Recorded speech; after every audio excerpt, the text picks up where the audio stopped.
Chapter 692. Well, you're right. Assassin is super powerful. As long as Assassin is here, everything will be fine. Gudatsi nodded excitedly. After all, Wuming was someone who could fight against the Magic King without losing. How could he not defeat those gods and goddesses? However, Wuming shook his head. Unfortunately, I'm going to disappoint you. Hey. Gudatsi was shocked. She felt like she had been slapped in the face, and it was a very painful kind. Assassin, are you not going to help us this time? Gudatsi looked at Wuming pitifully, which made Wuming dumbfounded. Did Varen Sama join the Lion King's army? Ma Shu asked in surprise. Because he had joined the Lion King's army, he could no longer help them. Didn't this make sense? Then, Wuming knocked Matthew on the head. I didn't mean that. Although I met the Lion King before, I didn't join her, Wuming said slowly as he looked at Matthew, who was acting cute while covering his forehead. What I mean is, we can form a force. The scene fell into silence. Then, exclamations resounded through the sky. Ha! Wuming took down his hands that were covering his ears in advance and looked calm. Are you surprised? Wuming looked at Gudatsi and Matthew, who had the most intense reaction, puzzled. Of course. Matthew sighed. After all, forming a force is a bit unrealistic for us. Gudatsi continued Matthew's words. Then, Roman also spoke through Gudatsi's communicator. It's not that I don't agree, but let's not talk about the number of people we have. It will take a long time to build a force. This singularity is already in danger, and we can't guarantee when it will be finished. It was not that Roman was pessimistic, but that was the current situation at the moment. Gudatsi and the others had been delayed too much in the first 4 singularities. If they didn't have Wuming's help at the 5th singularity, Gudatsi and the others would probably die there, let alone the 6th singularity. If they continued to delay, unimaginable things would happen at this singularity. So I don't advocate building a force. Roman's words made Gudatsi and Matthew fall into deep thought. Gudatsi was thinking about Roman and Wuming's words, while Matthew was thinking about whether it would be bad to delay time because of his own stubbornness. After all, now that they had found the most powerful combat force, they could return to the desert temple, seize the Holy Grail, and end this singularity. At this time, Da Vinci, who had been silent all this time, spoke. Although Roman's words make sense, I think Sira's words can also be considered. Gudatsi and Matthew looked at Da Vinci. If we have our own force, it will be more convenient to do things, isn't it, Roman? But Roman wanted to refute, but Da Vinci interrupted him. If we don't go to the Holy City, it will inevitably become a knot in Matthew's heart. I think you don't want to see Matthew lose something in his heart, Roman. Roman was silent. Gudatsi and Wuming might not know, but as an old employee of Chaldea, Da Vinci was very clear. Matthew could be said to be Roman's daughter in another way, because Matthew grew up with Matthew's attending physician, Roman. Say, okay. Roman sighed and compromised. But we are completely understaffed. We can't just rely on the 4 of you to form a force. Roman's tone was full of melancholy. Regarding this problem, I think Sira should have a countermeasure. Da Vinci looked at Wuming with a smile. Wuming nodded as a matter of course. Since I made this suggestion, I naturally have a way. Then, Wuming looked at Da Vinci and emphasized. For this body, call me Villo. Although Wuming was both Sira and a Villo, this spiritual base was summoned as a Villo, so it was better to call him Villo. Yes. Then, Villo, do you have any good ideas? Da Vinci affectionately called out Wuming's name. Deliberately ignoring Da Vinci's bad taste, Wuming smiled. It's very simple. Since we don't have enough people, then we can just call for help. Call for help? Gudatsi was confused. Why did it sound like a fight between hooligans? Then where do we call for help? Matthew raised a question. After all, there were currently 3 forces at the singularity, and they couldn't rope in any of them for the time being. Of course it's from another world. Wuming's words made Gudatsi and Matthew shout in surprise. Another world. Roman, who was among Da Vinci and Chaldea, had a thoughtful look. It's impossible to explain it clearly. Why don't I show you? Follow me. Wuming said as he walked in a certain direction. Gudatzi and Matthew looked at each other, then looked at Da Vinci, who nodded. You guys go first. My beloved car is still over there. Nodding, Gudatzi and Matthew followed Wu Ming. After walking for a while, Wu Ming stopped. We're here. Gudatzi and Matthew heard Wu Ming's words and looked around. There's nothing? Gudatzi was puzzled. Senior Villo, what do you want us to see? Matthew, who was also puzzled, also asked. The reason why Gudatzi and Matthew asked this question was because the place where Wu Ming took them was still a wasteland, which was no different from where they were before. Wu Ming was not in a hurry, as he said patiently. Take a closer look. Gudatzi and Matthew obediently listened to Wu Ming's words as they took 2 steps forward. This is? Gudatzi's pupils suddenly shrank. The ground in front of them seemed to be neatly dug by a cube-shaped object, and a huge square pit appeared in front of Gudatzi. Senior Villo, this is? Matthew turned to look at Wu Ming. I arrived here before, and when I arrived, I encountered a group of starving refugees.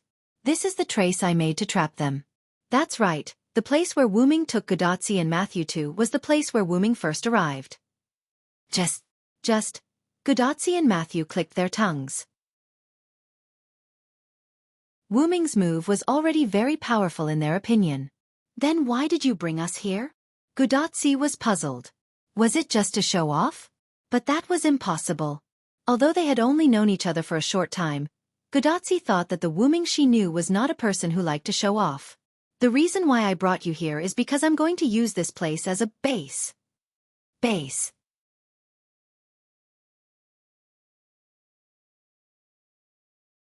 Chapter 693.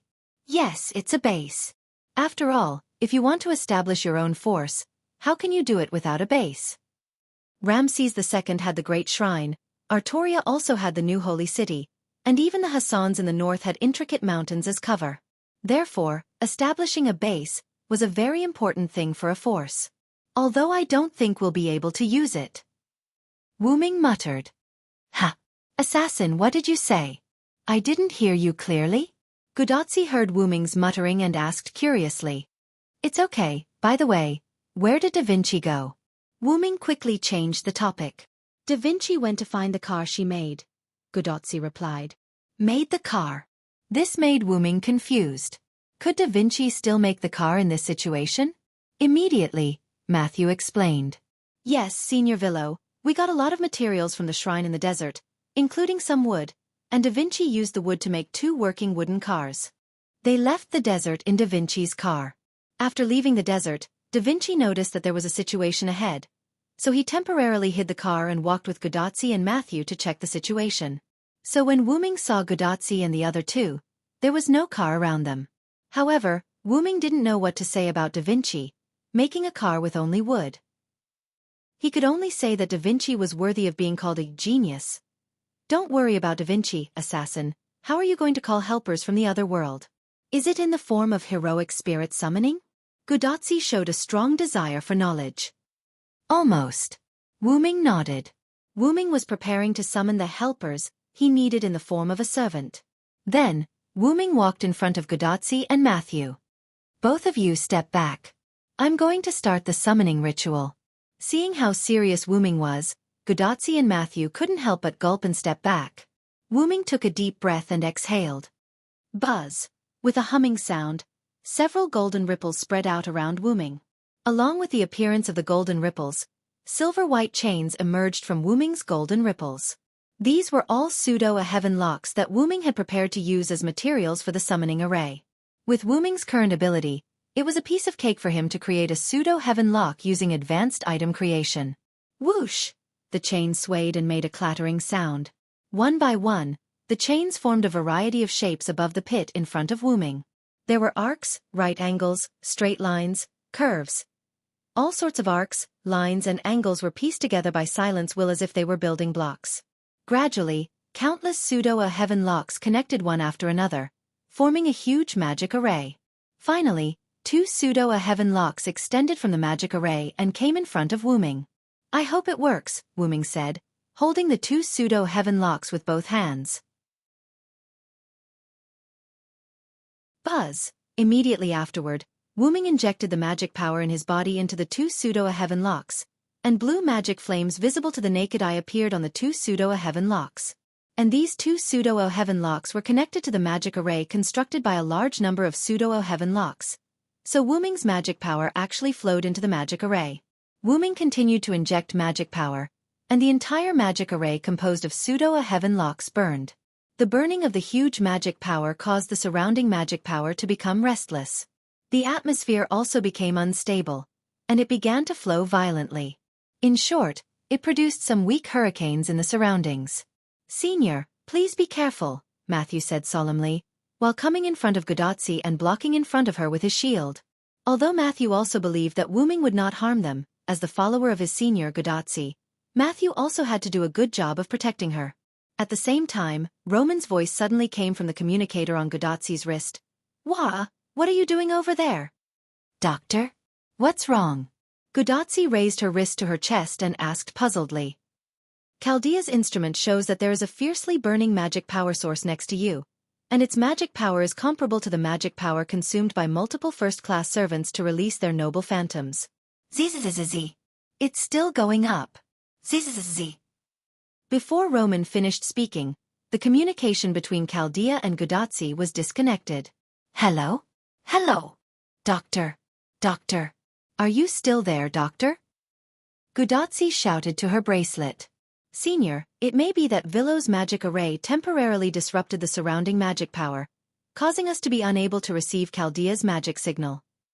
Matthew held his shield in front of Gudatsi, looked back at Gudatsi, and explained to Gudatsi. "Hey! Is it that serious?" Gudatsi said and looked at Wu Ming, who was constantly instilling magic power into the magic array composed by the pseudo-heaven lock. What kind of existence was summoned with so much magic power? That thought appeared in Gudatsi's mind.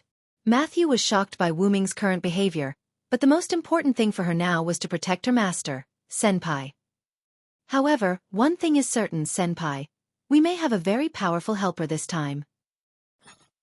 On Wu Ming's side, Wu Ming frowned and continued to instill magic power into the magic array.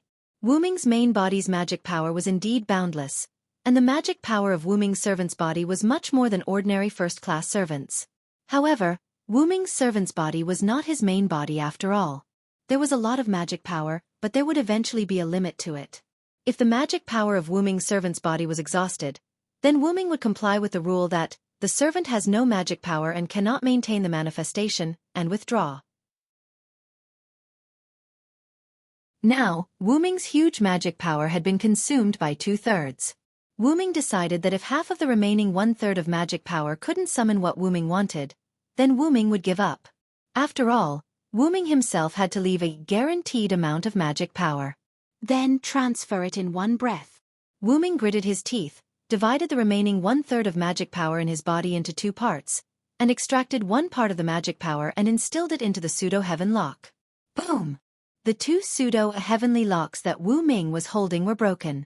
Because there was too much magic power poured in an instant, and these 2 pseudo-heaven locks were also fake. The quality was not as good as the real thing, so they were completely shattered and turned into pure magic power.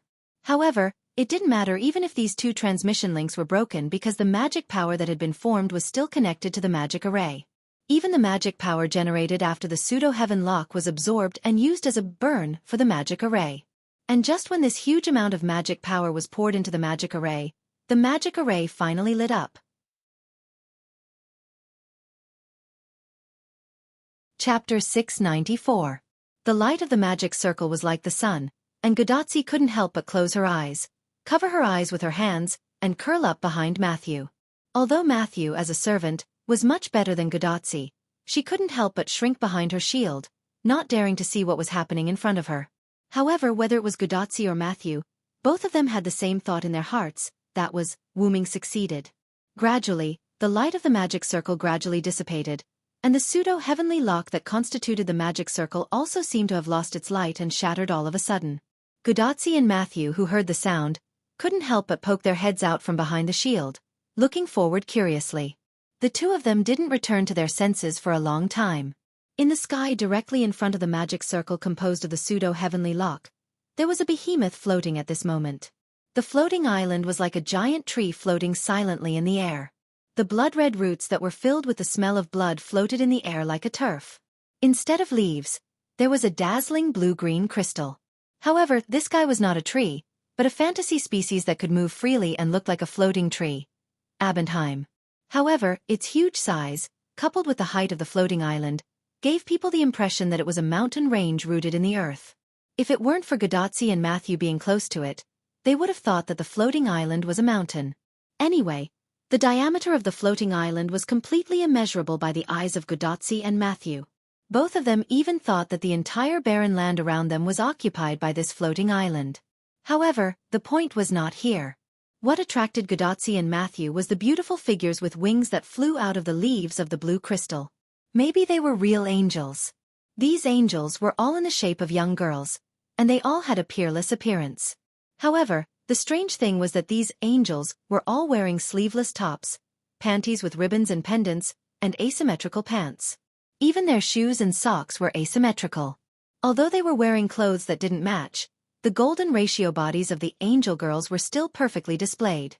Godotzi felt that these angels already had bodies and faces that were comparable to Cleopatra and even Maeve, who were known for their beauty. Complex magic circles that looked like the halos of angels were placed above the heads of the angels. Perhaps the pair of white pigeon-like wings was the only thing the angels had in common. The angels flew out of the floating island and came to the position where the magic circle was originally formed by the pseudo-heaven lock. They spread their wings and hovered in the air with their eyes closed. Matthew had no idea how many angels there were in the sky, but in Matthew's opinion, the number of thousands had long exceeded the threshold. Perhaps it was more appropriate to say that there were tens of thousands of them. Among them, a beautiful green-haired girl who was closest to Wu Ming at the very front, who seemed to be the leader, slowly opened her eyes. Those eyes of hers, which looked like swords and shields crossing each other, made Godotzi instantly see the contradictory feeling of death and protection. And as if it had caused a chain reaction, the moment the green-haired girl opened her eyes, all the angels behind her opened their eyes one after another. Countless eyes of swords and shields crossing each other were reflected in Godotzi's eyes. This time, Godotzi found another common point among the angels. All members of the Skywing race pay respects to the Lord. The green-haired girl opened her mouth and spread her wings as much as she could toward Wu Ming and lowered her head slightly. Once again, like a chain reaction, all the Skywings behind the green-haired girl said in unison, "Pay respects to the Lord." Countless pairs of wings spread out in the sky, and the countless wings were like a canopy that slightly covered the floating island behind them. The shattered pseudo-celestial shackles turned into motes of magical light that dotted the angels, adding a layer of mystery to the angels. Right after that, the floating island behind the angels seemed to come to life, the blue crystals all over it shaking like a window, reflecting the sun's rays. Wu Ming, who was not far in front of Godotzi and Matthew, nodded in satisfaction. This gamble, which he had taken at the risk of exhausting his mana and losing his spirit base, had paid off. Silent Cry had successfully summoned Abendheim in his servant form, as well as all the Skywing species that numbered in the tens of thousands.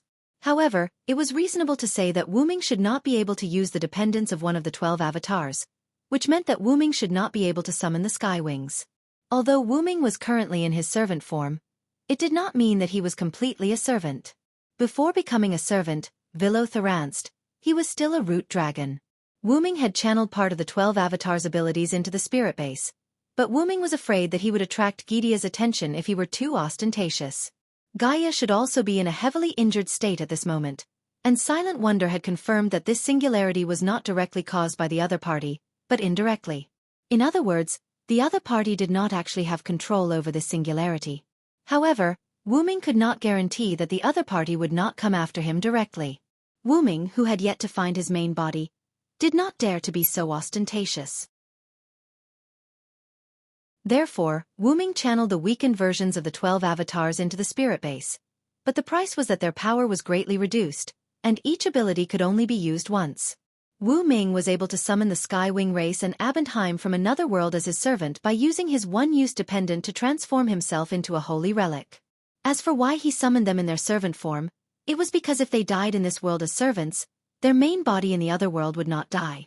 Although the Skywings loved to fight and were not afraid of death, Silent Wonder did not want anything to happen to the children that Artesio had entrusted to him. Secondly, summoning them in their servant form was already the limit for Wu Ming. If he wanted to summon their main body in the other world, then Wuming would need some time to prepare. But what they lacked at the moment was time. So Wuming directly summoned the Sky Wings in their servant form. In fact, Wuming also wanted to summon Athena, Lancelot, and the others from the God-Slayer world, as well as the god of disobedience who had signed a contract with him. But it seemed that the ability that Wuming injected into the spirit base was a little too weak, and it could only summon people from one world at a time. What Wuming needed now was more people. So Wuming chose the Sky Wings, which had more people, instead of the god of disobedience, which only had a few people. In short, Gudatsi and the others were no longer short of people, and the nearly 10,000 Sky Wings were enough. Wuming turned his head and looked at the two people behind him. Gudatsi and Matthew were now in a state of shock. How is it? These people are enough, right? Wuming asked with a smile.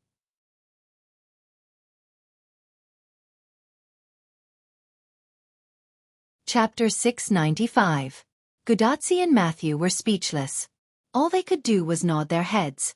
Wuming waved his hand at the Skywing species, indicating that there was no need for them to continue bowing. Whoosh! All the Skywings retracted their wings, which had been spread to the maximum extent, leaving only enough for them to fly. At the same time, they raised their slightly lowered heads. The canopy formed by their wings disappeared and was replaced by beautiful figures. Even so, none of the Skywings acted alone. They all hovered in the air like a well-organized army, waiting for Wuming's order to turn into a sharp blade and pierce the enemy's heart. Sensing the shock and threat that the Skywings brought, Gudatsi and Matthew believed that these young ladies had the ability to do so. And that was indeed the case. Even Wuming had to admit it. Arthas was truly a war god. The race he created completely embodied the characteristics of a warrior race. When they got serious, they were all qualified soldiers. Be it in terms of strength or their ability to listen to commands, the Skywings were definitely an army that all ambitious individuals would fight to have. Even the youngest and most lively, Gopril, was rather obedient. She was still hovering behind Azrael, though she would occasionally throw flirtatious glances at Wuming, which Wuming noticed. No, it should be said that Gopril was doing it for Wuming to see. Assassin? Are these your subordinates? Are you so elegant in another world? Gudatsi, who had finally reacted, excitedly tugged at Wuming's armored arm. Because Wuming was wearing armor, there was no need for her to tug at his sleeves. However, Azrael, who was closest to Wuming, narrowed her eyes and looked at Gudatsi with hostility. The reason why the Skywings were known as a race of lunatics was that they did not consider the consequences. The Skywings were a bunch of people who would humiliate their masters. Even if they could not beat them, they would still mercilessly attack them. To Azrael, Gudatsi's rude behavior was humiliating her mistress and had crossed her bottom line. In an instant, Azrael appeared beside Gudatsi and slashed her magic scythe at Gudatsi. The entire process took less than a second. Clang! The scythe slammed into a shield engraved with a lion and a cross, causing Gudatsi to cover her ears. Ugh! Matthew, who was holding the shield, couldn't help but groan. Because of Azrael's strength, Matthew's feet had sunk deep into the ground. Matthew struggled to press his shield against Azrael's attack. Stand down, Azrael. They're my friends. Wuming looked at Azrael with some displeasure. He really did not expect Azrael to be so impulsive as to charge forward with her scythe. Although even if Matthew did not react to Azrael's attack, with Wuming here, Gudatsi would not be hurt. Azrael's behavior was still a little too much. Moreover, to kill off an ally as soon as she appeared was a little too much. My apologies, my lord. Azrael immediately cancelled her magic scythe and floated to Wuming's side with an apologetic look.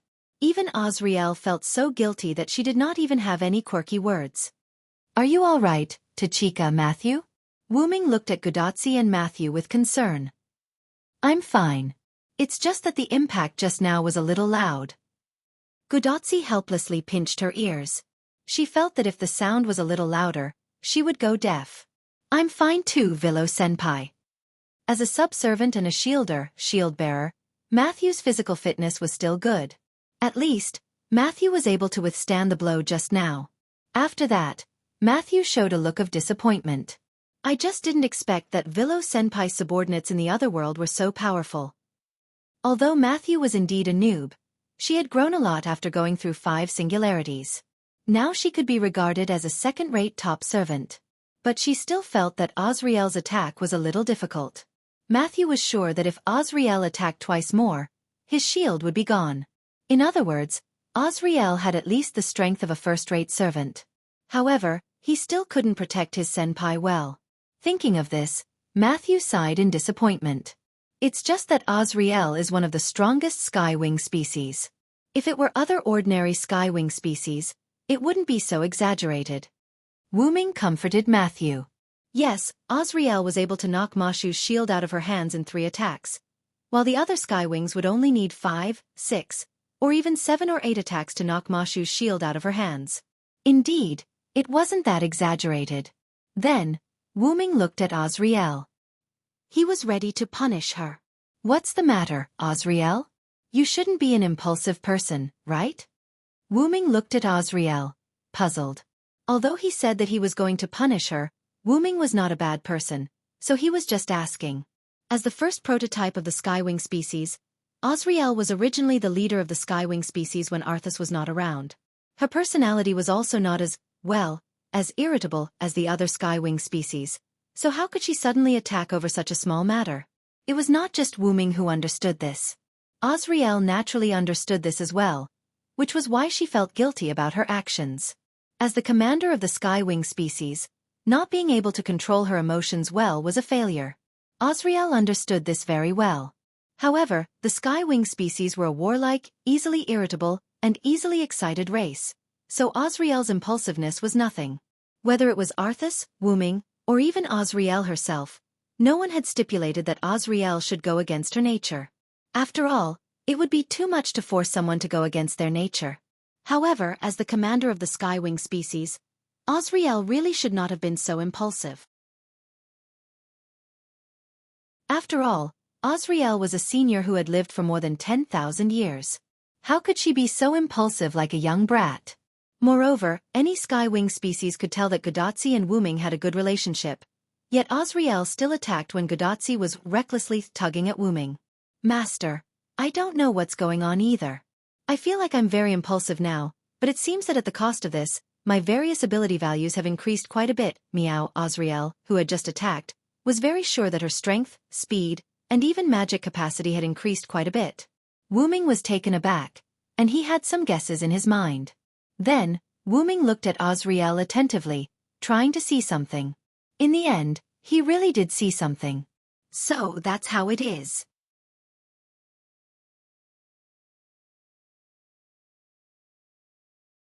Chapter 696. So that's how it is. Wu Ming nodded. Assassin, did you see anything? Gudatzi asked curiously. Gudazi's behavior made Wu Ming couldn't help but laugh. After all, she had just experienced a life-and-death situation. Even after walking through the gates of hell, she could still act like nothing had happened. Could it be said that Gudatzi had a good mentality, or that Gudatzi had a big heart? Wu Ming shook his head and explained to Gudatzi. I saw Azriel's servant attribute. Servant attribute.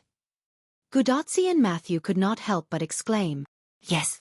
Wu Ming nodded and looked at Gudatzi and Matthew. Matthew, let's not talk about it for now. I think that as a master, you should understand that a master can check the ability value and attributes of their own servants. Wu Ming had made it very clear, and Gudatzi now understood. It must be known that Wu Ming had summoned this angel, named Azriel, in the form of a servant, and as a summoned servant, she naturally had a master. So who was Azriel's master? It was undoubtedly Wu Ming in front of Gudatzi. Therefore, Wu Ming could see the other party's ability value.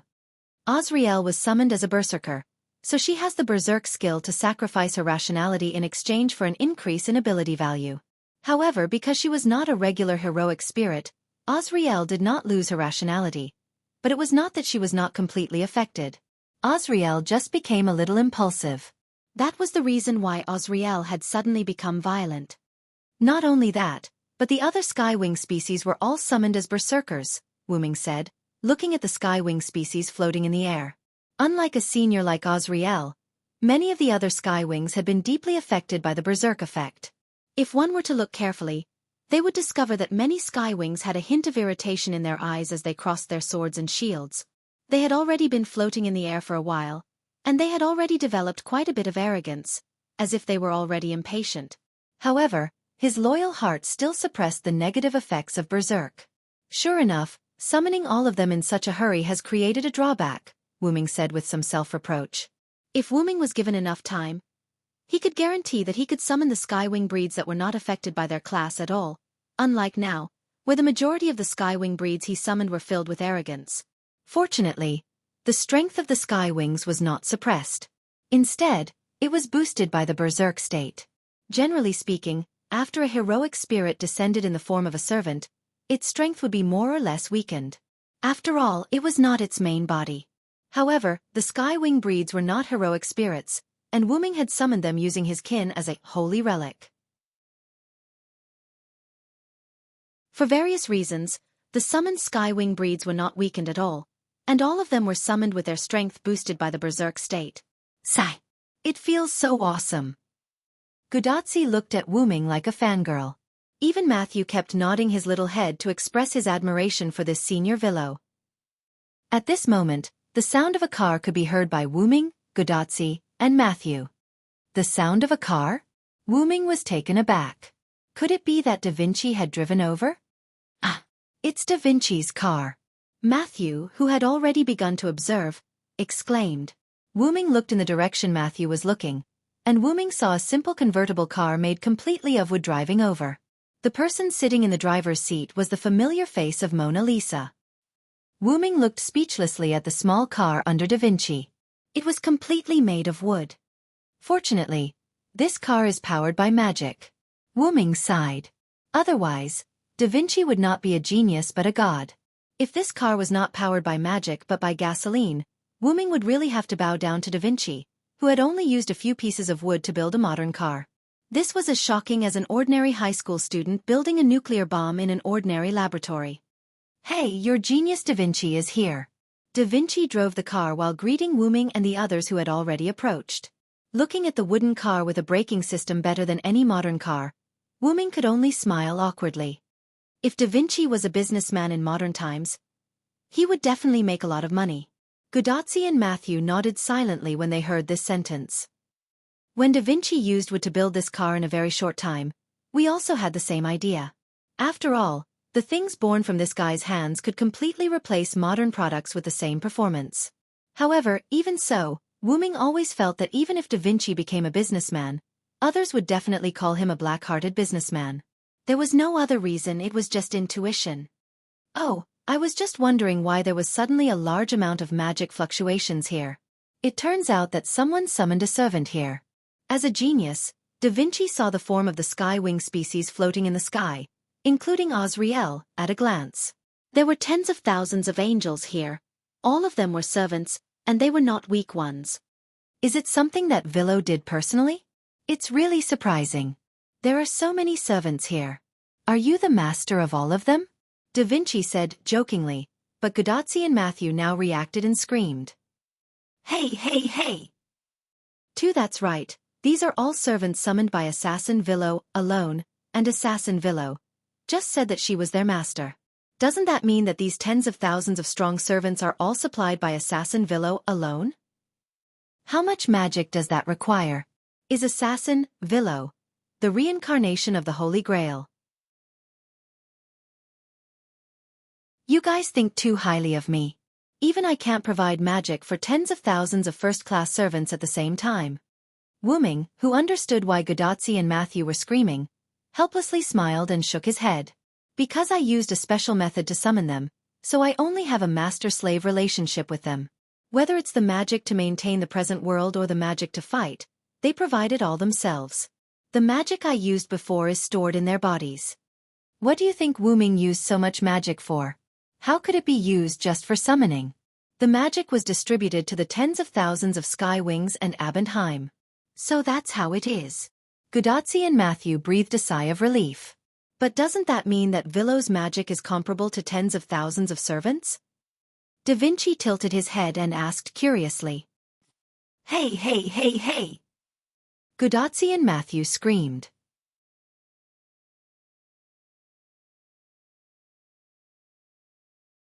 Chapter 697.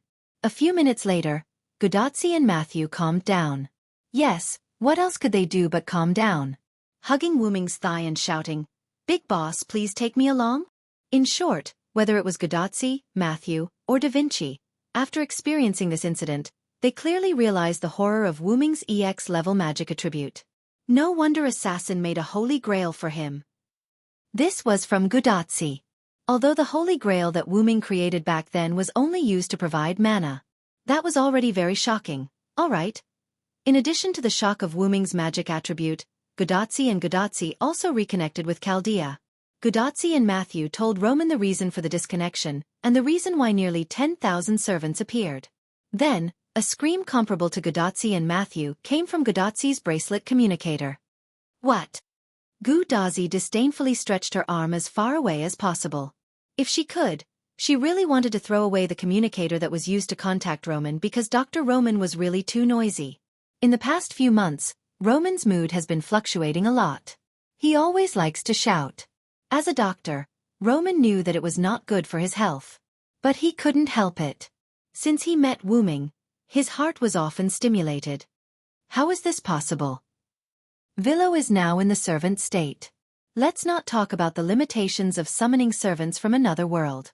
Just to maintain the existence of nearly 10,000 servants, even Crowncaster can't provide the magic needed in an instant.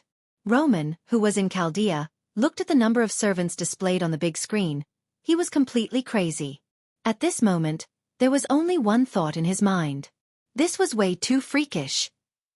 Hey, doctor, how do you know that Solomon can't come up with so much magic? Gudatzi expressed doubts about Roman's words. Although they only met once in the fifth singularity, how did the doctor know that Solomon's magic was not comparable to Wu Ming's? Clang! The sound of someone falling from the chair came from Gudatzi's bracelet communicator. Da Vinci, who had already imagined Roman's embarrassing appearance, covered his mouth and laughed. That's what I told Roman when I went to Chaldea. Wu Ming instantly mediated for Roman. No. That's right, when Wu Ming came to Chaldea, he told me that Solomon's magic is not as good as mine. In the control room of Chaldea, Roman helplessly got up from the ground and sat again. By the way, now that we have the manpower, what are you going to do next? Patting his face, Roman forced himself to be alert. On Gudatzi's side, after hearing Roman's words, everyone looked at Wu Ming. After meeting Wu Ming, Gudatzi and Matthew had already regarded Wu Ming as their backbone. As for Da Vinci, she just thought it was fun and went along with Gudatzi and Matthew. I originally wanted to summon Azrael and the others and build a base here. Wu Ming glanced at Azrael, who had returned to the Skywings, and then pointed to the huge pit beside him. But I've successfully summoned Abendheim. Since that's the case, there's no need to build a base. Because Wu Ming had never tried to summon an otherworld's dependent in the form of a full moon, he was not confident. Then, Wu Ming took a gamble. Not only did he successfully summon the Skywing servant clones, but he also summoned Abendheim's servant clones. Because they were servant clones, Wu Ming did not need to worry about the Skywings and Abendheim's situation in their own world. This was because what their clones experienced in the singularity only happened in an instant to their main bodies. Assassin, do you mean Abendheim, the giant tree floating in the air? Gudatzi pointed at the giant tree with blue crystal-like leaves and red trunks, which had already risen quite a bit and were floating in the air. It's Abendheim, but it's not a tree. It's a real fantasy breed. Fantasy breed. Roman exclaimed from Gudatzi's wristband communicator. What's that? Gudatzi did not know. It's a general term for creatures recorded in myths and legacies all over the world. Their existence itself is mysterious. Even in the magic world, they are rarely discovered, Da Vinci explained. Senpai, fantasy breed is simply an extinct creature that no longer exists in our world. The evil dragon Fafnir we encountered in France can be classified as a fantasy breed. In order to make Gudatzi understand better, Mashu, who was in charge of supplementing, gave an example. In other words, fantasy breeds are actually very rare creatures. Gudatzi felt that she understood. Something like that. Abendheim is a little different from the fantasy breeds of this world, but it's not much different. So, there's no need to know too much about it. You just need to know that Abend is also a powerful servant, Wu Ming concluded. Wu Ming then continued. Abent was summoned as a rider, but Abent is actually an existence similar to a mount. Osriel and the others usually live on Abent's body. That's interesting. Gudatsi was intrigued by Wu Ming's words. You can visit it whenever you want, but we need to make a plan now.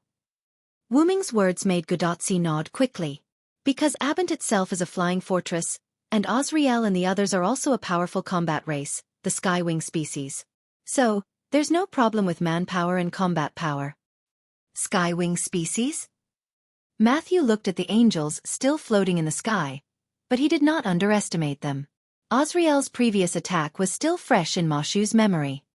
I really couldn't tell that these cute girls are a combat race. Da Vinci smiled as he evaluated the Skywing species.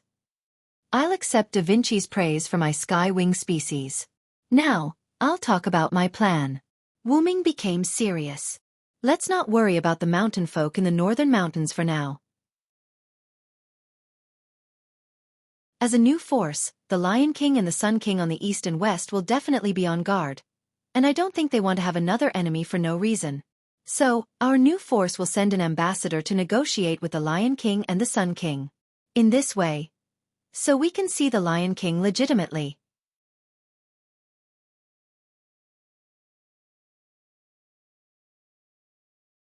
Chapter 698. Gudatsi had an expression that said, I've already guessed it. Have you become smarter, Tachika? Wu Ming teased. I'm not stupid. Gudatsi pouted and protested to Wu Ming. Tachika, I'll leave the task of going to the holy city to you. I'll go directly to the temple of the Sun King. After all, we must get the Holy Grail, and Matthew wants to see the Lion King, so it's most convenient to split up like this. With that said, Matthew lowered his head in shame. I'm sorry. Because of his willfulness, things have become troublesome, which is a little embarrassing for our cute little eggplant. However, Wu Ming pressed Matthew's little head. No need to apologize, Matthew. It's better to say that it's because you have a heart like a newborn that Galahad will give his power to you. In that case, there's nothing wrong with you inheriting Galahad's power to fulfill his regret. Looking at Matthew's clear eyes, Wu Ming seemed to see Galahad. Although Wu Ming and Galahad didn't have much contact, Wu Ming and Galahad had a good relationship. The clarity in his eyes was shared by Matthew and Galahad. I'm glad that Galahad was able to possess you. This is also a kind of luck for him. Compared to possessing a strange person, Wu Ming thought that Galahad's possession of a good boy like Matthew was the best result. So don't worry, follow your heart and do what you think is right. Galahad will bless you. Finally, Wu Ming squatted down and stroked Matthew's little head. Villo Sr. Matthew looked at Wu Ming's red eyes, and he didn't know what to say. At this time, a gaze was fixed on Wu Ming and Matthew, who were looking at each other. The two were taken aback, and then looked at the person who made such a gaze. Gudatsi puffed up her cheeks and stared at Wu Ming and Matthew unhappily. I always feel like you two have entered an inexplicable two-person world, Gudatsi said slowly. How could that be, Senior? You misunderstood. Matthew quickly waved his hands. In Wu Ming's view, Matthew was not afraid of being involved with Wu Ming, but he was afraid that Gudatsi would misunderstand. I didn't notice it before, but now, I feel that the relationship between Gudatsi and Matthew is too good. Wu Ming thought in his heart. Gudatsi had an accident when she first came to Chaldea, so she didn't have many friends. Although Matthew had worked in Chaldea for a few years, because of Matthew's special identity, Matthew didn't have many friends. Will something happen? Wu Ming said with a little worry. And just when Wu Ming was distracted, Gudatsi had already arrived in front of Wu Ming. Hey, why are you distracted? Wu Ming, who came back to his senses, looked at Gudatsi, who was already in front of him, and scratched his head in embarrassment. Sorry, I just thought of something. Are you thinking about the Holy Grail? When Wu Ming said this, Gudatsi thought of the Holy Grail. After all, Wu Ming would go to the desert to find the Sun King to get the Holy Grail. After all, Gudatsi wasn't an unreasonable little girl. As a master who had experienced 5 singularities, Gudatsi had become very stable, so she immediately restrained her little temper. Well, I guess so. Wu Ming agreed. After all, he couldn't just say, I'm thinking about whether there will be an accident between you and Matthew. Indeed, Ramses II isn't an easy person to deal with. If you don't think of a plan, even you won't be able to take him down easily. Seeing that Wu Ming was in a state of speechlessness, Da Vinci stood up and relieved the pressure on Wu Ming. I'll be careful. What about you guys? When are you going to leave? Da Vinci looked at Guidazzi. After all, Guidazzi was the master. Well, my idea is to leave immediately. After all, I want to make Matthew feel at ease as soon as possible. As Guidazzi said this, she looked at Matthew. Senior. This moved Matthew quite a bit. Wu Ming nodded and then said, I think we should wait a little longer. After all, the Sky Wings have just arrived here and haven't made much of an impact yet. If the Lion King and the Sun King were to be wary of any random force, then they would be too degrading. Therefore, Wu Ming needed to let the Sky Wings create a certain reputation in this world, at least a reputation that the Lion King and the Sun King would be wary of before they could negotiate. After all, a weak country had no diplomacy. If they didn't show their strength, the Lion King and the Sun King might launch an attack in an attempt to destroy this new force. But Senior Villo, we don't have that much time. Matthew looked at Wu Ming in confusion. Wu Ming must know this, so why did he make such a suggestion? The reason was simple. Because, isn't the chance to become famous here? Wu Ming pointed to the sky. Guidazzi and Matthew looked at the sky curiously, but there was nothing. Sigh. No, there seemed to be a bright spot. Tachika. Matthew. There's a violent magic reaction in the sky, and the target is predicted to be where you are. Roman's warning voice instantly sounded from Guidazzi's wristband communicator. Although it can't withstand the magic power of the servant Villo just summoned, the magic power that has appeared in the sky has reached an unprecedented level. If it lands, not to mention Abante, you will definitely die. Guidazzi and Matthew screamed. Doctor, is it that serious? Matthew asked uneasily. In Chaldea's control room, Roman was operating the instrument with a worried expression, trying to make his judgment wrong. However, no matter how he estimated, the magic power that had appeared in the sky definitely had the power to destroy mankind. What should we do, assassin, Da Vinci's friend, or we should retreat quickly? Guidazzi was panicking. It's useless, the attack from the sky is predicted to land in 10 seconds. Roman's helpless voice came from the communicator. Doctor, shut up. Matthew complained to Roman while looking at the light that was getting bigger and bigger. There was no doubt that if the light that was comparable to a meteorite landed, even Matthew's noble phantasm might not be able to withstand it. Tachika and Matthew, don't be so anxious. Can't you see that Villo's friend is not nervous at all? Guidazzi and Matthew could not help but look at Wu Ming. Sure enough, Wu Ming's expression said, it's finally here. Could it be? Guidazzi and Matthew had some guesses. Yes, it's to show off.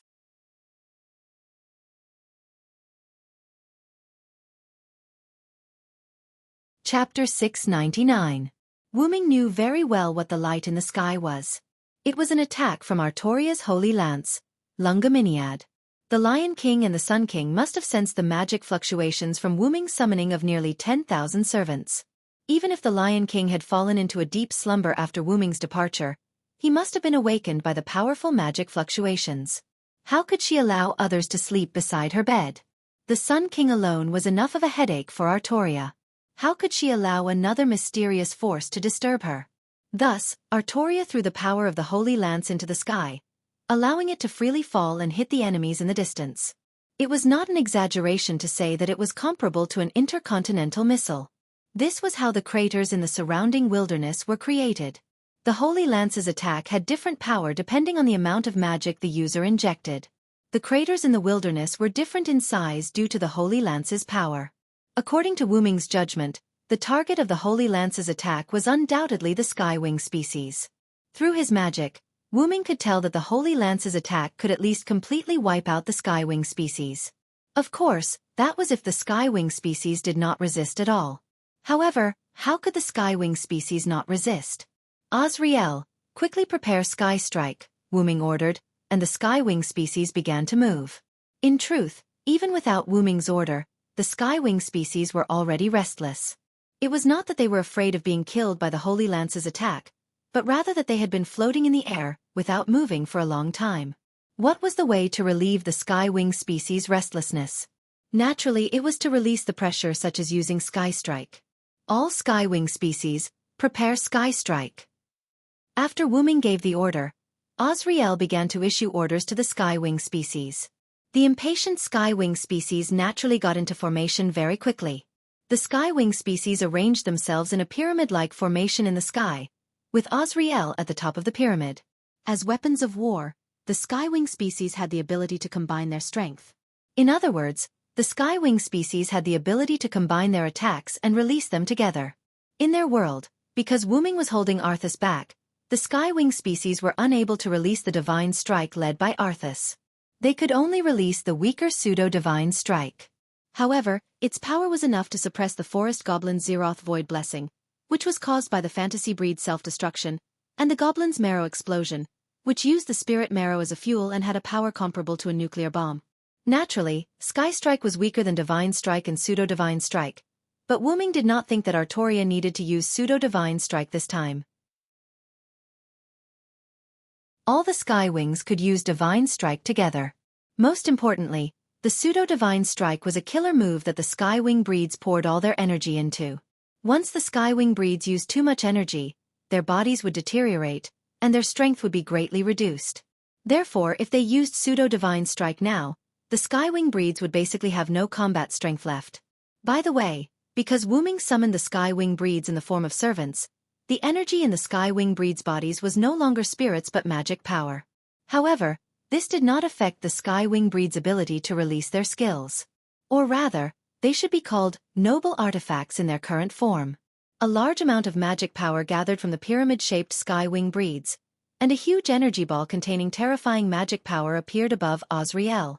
The magic energy ball and the Holy Lance's light were almost on the same line, and Azrael had already aimed the Holy Lance's attack. Unbelievable!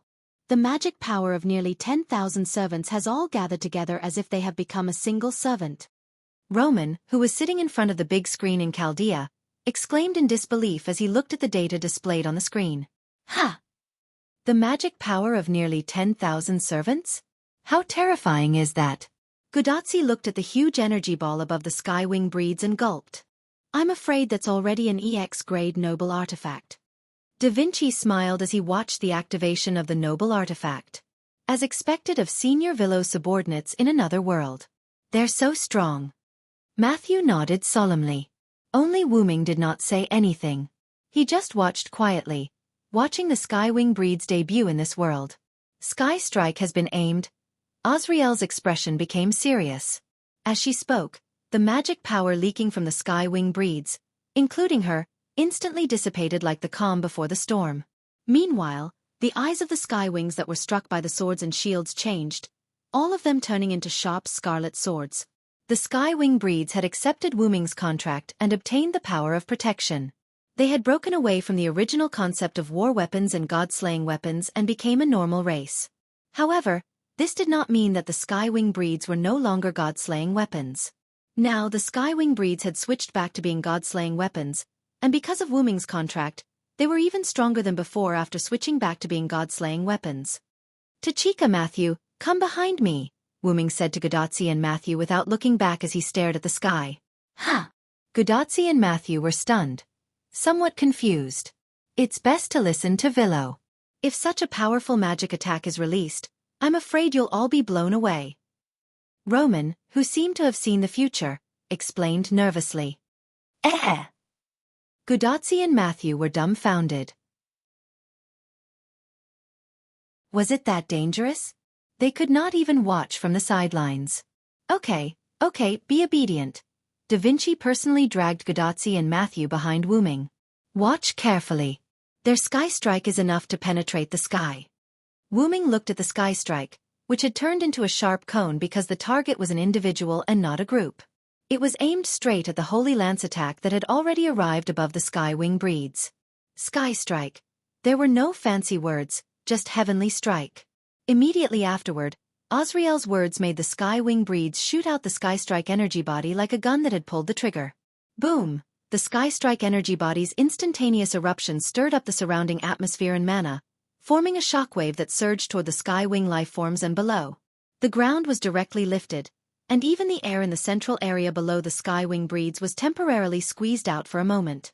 Wu Ming spread out one hand, and a pure magic barrier protected him and Gudatzi, Matthew, and Da Vinci behind him. At this moment, an extremely thick thunderbolt shot out from the west side of the desert.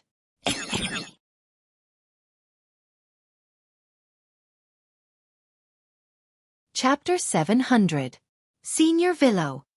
Ma Shu shouted, and she put up her shield, trying to use her noble phantasm to block the attack. Although she was not confident that she could block this attack that was comparable to the Holy Lance attack from the sky, she was confident that she could block it. Don't worry, Matthew. Wu Ming put a hand on Matthew's shoulder, indicating for Matthew to calm down. There was no doubt that it was an attack launched by the Sun King, Ramesses II. He wanted to take advantage of the Lion King's attack to deal with Wu Ming's forces together. If he succeeded, he would be able to eliminate a troublesome opponent, but if he failed, it would not matter. That was because this new force would have the qualifications to negotiate with the Lion King and the Sun King. And this so-called qualifications was exactly what Wu Ming wanted. Wu Ming turned to Abanti Haim, who was standing beside the Skywings, and shouted, "Abanti!" At Wu Ming's command, Abanti, who had been accumulating power since who knew when, directly unleashed a large amount of pure magic power at the lightning attack from the desert. From the beginning, the crystal-like leaves on Abanti's body had gathered a large amount of magic power, but because everyone's attention was on the Skywings, they subconsciously ignored it. Like refracting sunlight, Abanti unleashed this magic power at the lightning attack launched by the Sun King from the desert in the west. At the same time, the sky strikes released by the Skywings also hit Artoria's Holy Lance attack, causing 2 explosions. Boom! First was Abanti's magic power. It collided with the lightning attack at the border of the desert and the wasteland, causing a huge explosion like a nuclear bomb. Starting from the edge of the desert and the wasteland, which was the epicenter of the explosion, the land within a radius of several kilometers was covered in flames and light. Next was the sky. When the sky strikes of the Skywings collided with the light attack of the Holy Lance, it directly caused a firework-like explosion in the sky. The fireworks produced by the explosion scattered from the sky, and before they could fall to the ground, they were already consumed by the air. Whether it was the explosion of a nuclear bomb in the distance or the explosion of fireworks in the sky, Gudatzi and Ma Shu were both stunned. So powerful. Gudatzi slowly opened his mouth and said, "So this is the opportunity that Villo was talking about. You've really grasped it well," Da Vinci, who was not affected by the 2 explosions, said with a smile. "Thank you for the compliment, madam." Wu Ming smiled and nodded. Then, Wu Ming looked at Gudatzi and Matthew. "Now we have the right to negotiate.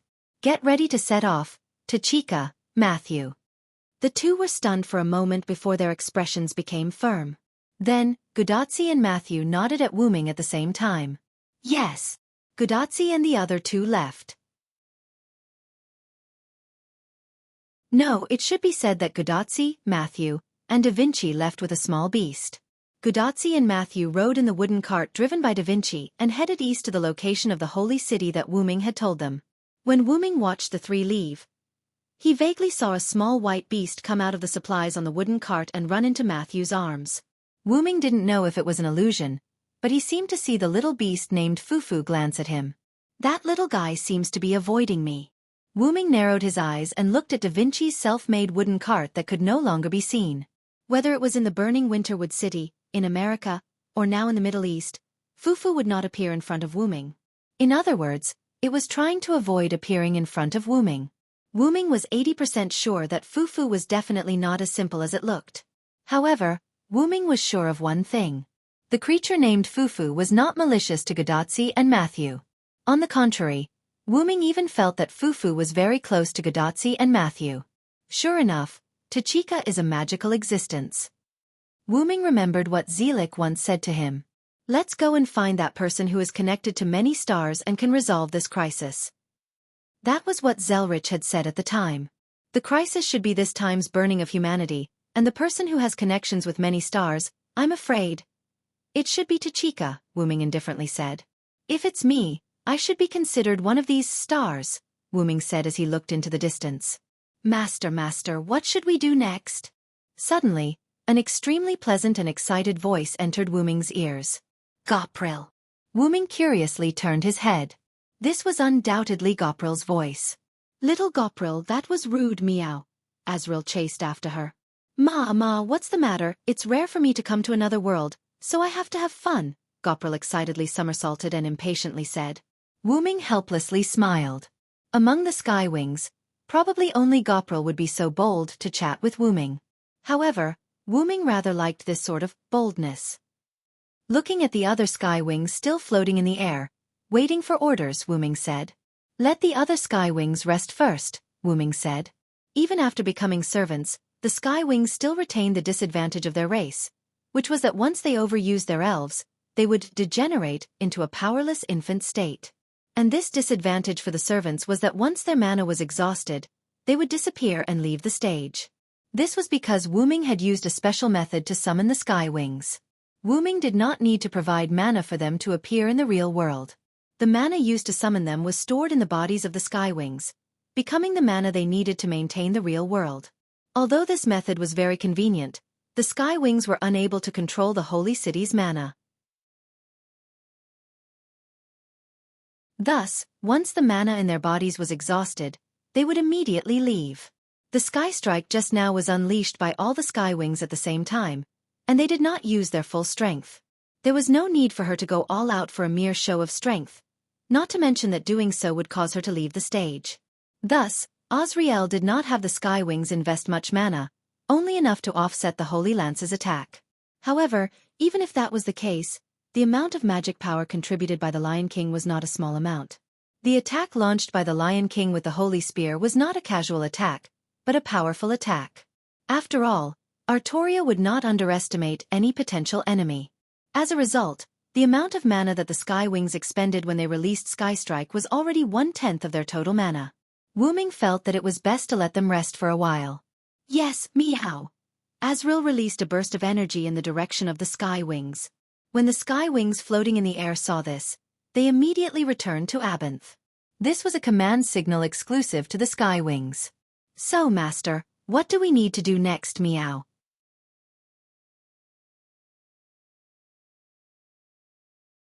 Chapter 701.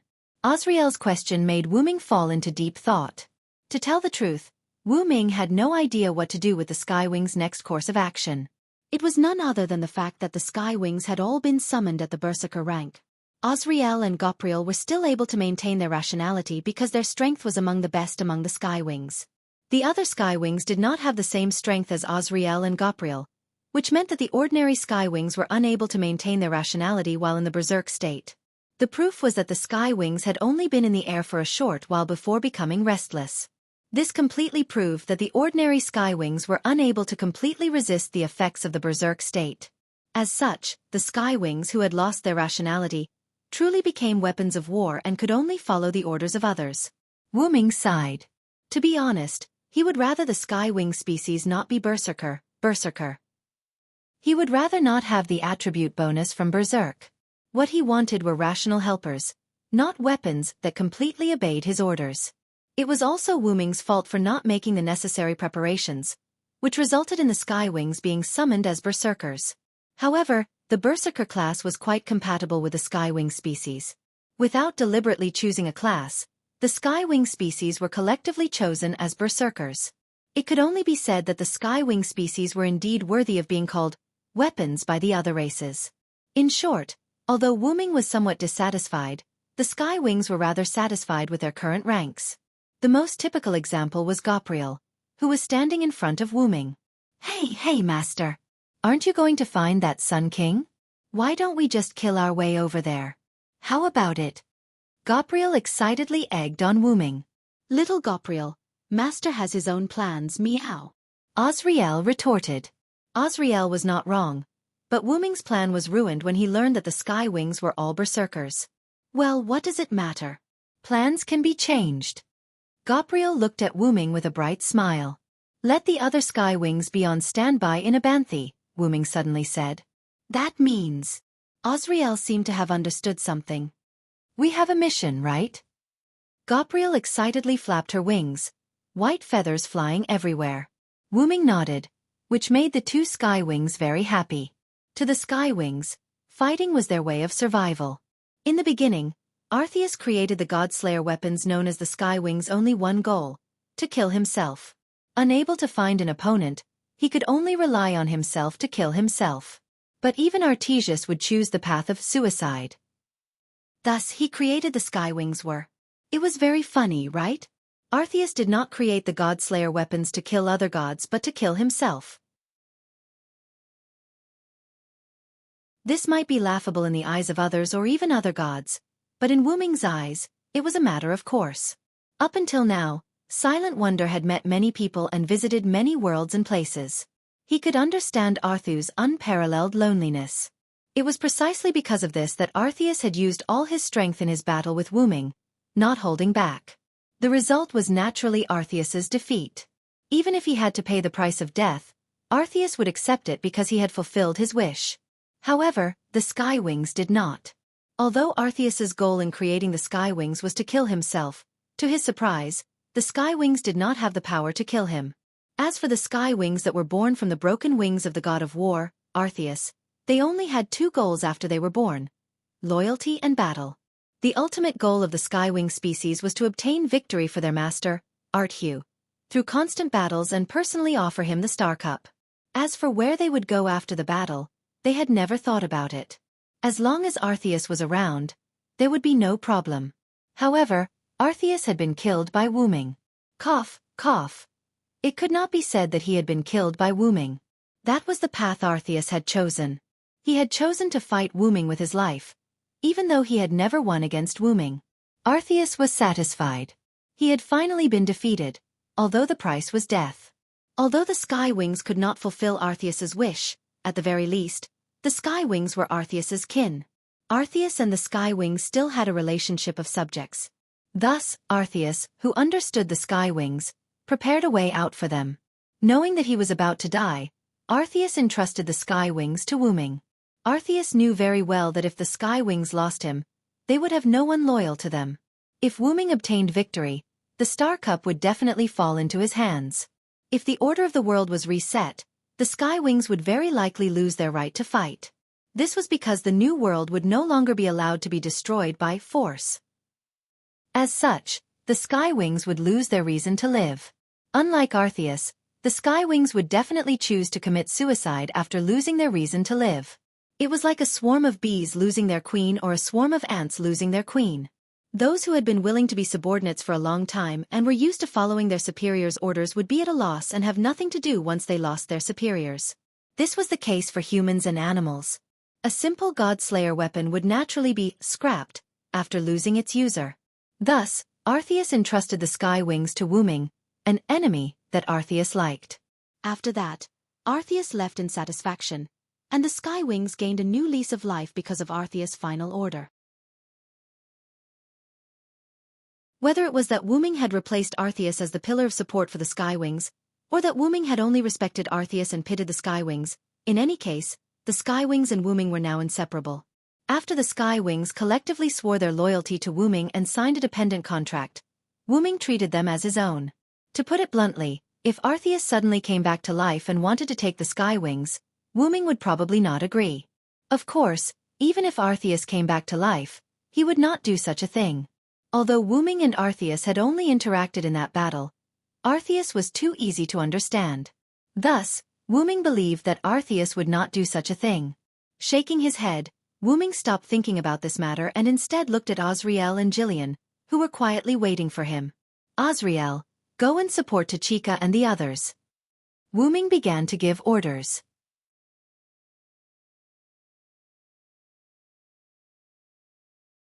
Chapter 702. Although Da Vinci is with Tachika and Matthew, I'm still a little uneasy. Compared to the other Skywings, you're more steady. If something happens, just act according to the situation. Wu Ming looked into Azrael's eyes with trust. Wu Ming believed that Azrael could handle this matter well. After all, the title of the first individual to command the Skywings was not just for show. Yes, meow. Azrael's eyes turned cold as she replied confidently. Okay, go on. Wu Ming nodded. Azrael spread her wings and was about to fly in the direction of Godotzi and the others when Wu Ming suddenly called out to her. Right, there's something you need to pay attention to. Try not to be discovered by them.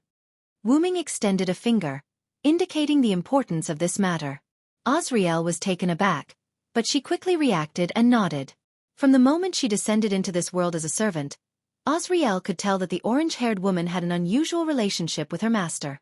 And after she rashly launched an attack on the orange-haired woman, Azriel realized just how important the orange-haired woman was to her master. Her master wanted her to support the other party and try not to be discovered. This was undoubtedly to temper the other party. No matter what race it was, they would all perish in peace. The Sky Wings understood this, but they did not take it to heart. This was because they would not let themselves live in peace. Instead, they would do their best to put themselves in a dangerous state. This was because they were weapons, and they needed to fight.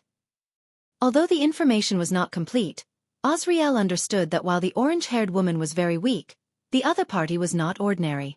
It could be said that she had a rather strong heart. She did not panic even after nearly being cut to death by her scythe. From this, one could see the mental fortitude of the other party. However, the other party was truly too weak. The orange-haired woman was so weak that there was no limit to it. That little girl with the shield was worth a second glance, but it was just a glance. If Wu Ming could hear Azriel's inner thoughts, he would feel helpless.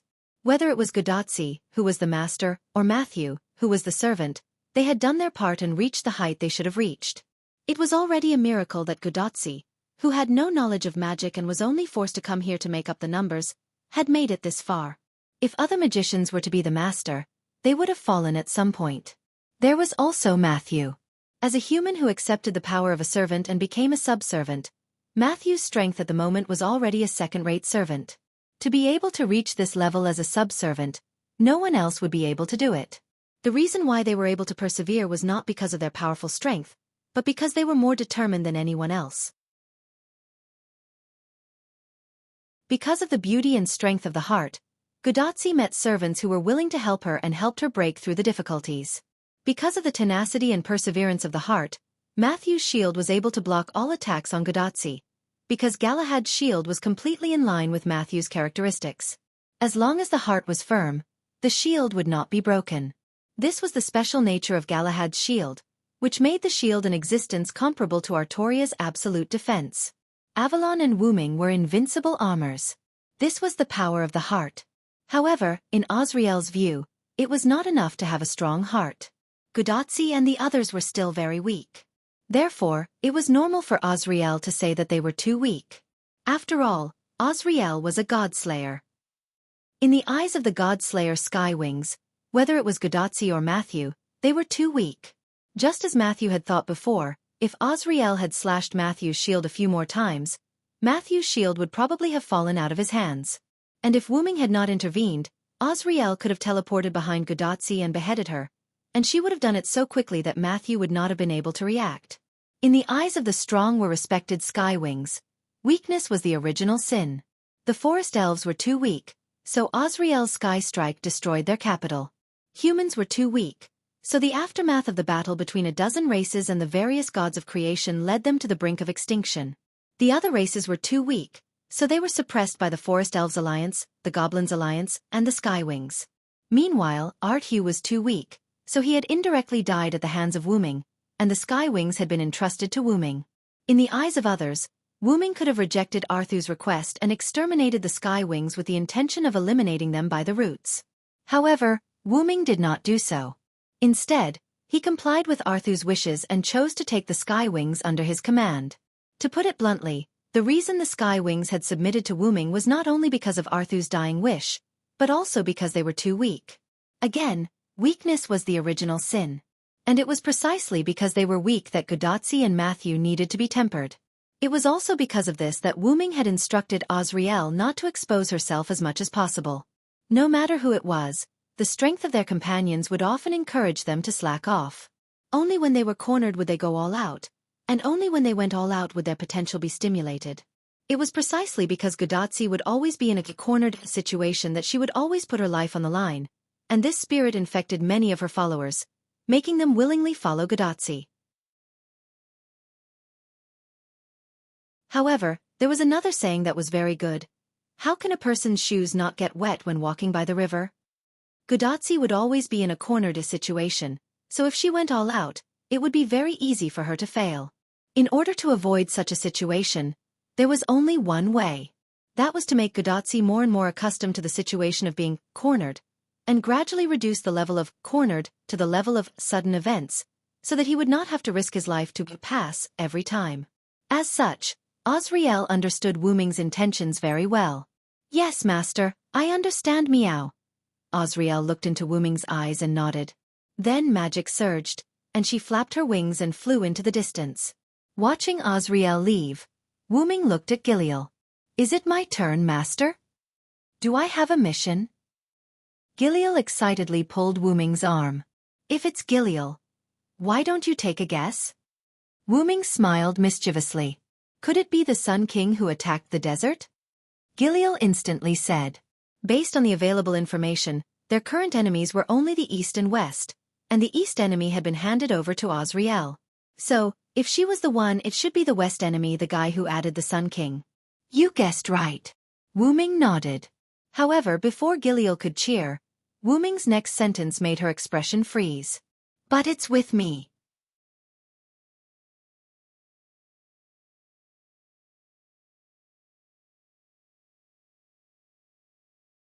As a phantasma, which was ranked second among the 16 Exceed races, Abantiheim didn't just have an advantage in terms of the amount of sprites in his body. He was an existence that could mutate and evolve into a demon king that was close to the level of a god. How could he be weak? When the deities did not appear, phantasma were the strongest.